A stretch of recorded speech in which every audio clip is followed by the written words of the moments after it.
அடுத்து ஒன்று சொல்கிறேன். சோம்பு தேவைக்கேற்ப, ஜீரகம்,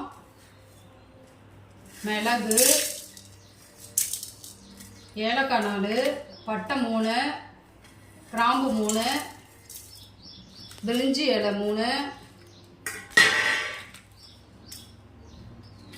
இதுக்கு பேர் என்ன சொல்லுவாங்க, ஸ்டாரு பூவு, கொத்தமல்லி தூள், கொத்தமல்லி, வர கொத்தமல்லி, இதெல்லாம் போட்டு நல்லா பொன்னிறமாக வறுத்துக்கணும்.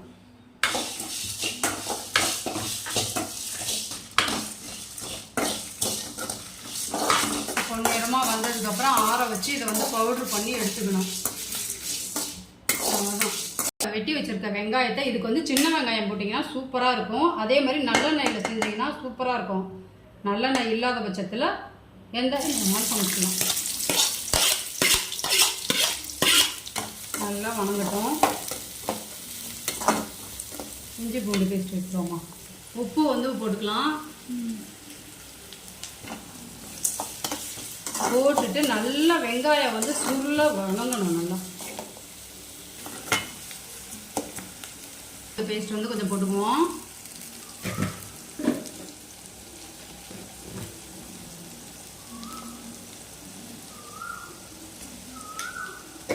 போட்டு நல்லா மறுபடியும் கலரணும்.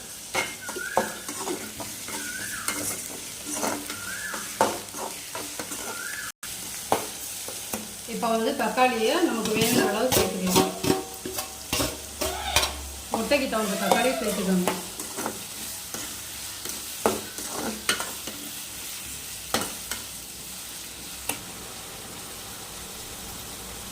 தேவையான அளவு மஞ்சள்.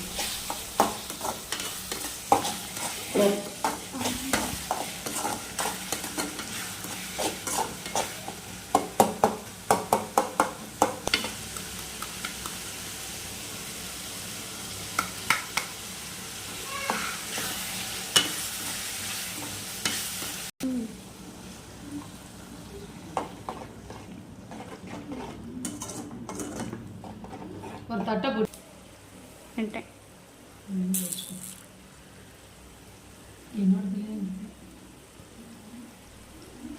வந்து ஒவ்வொரு முட்டையா இதில் சேர்த்துக்கணும்.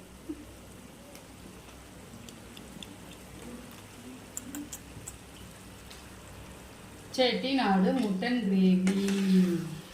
முட்டை வாவ், எச்சு ஊறுது எனக்கே.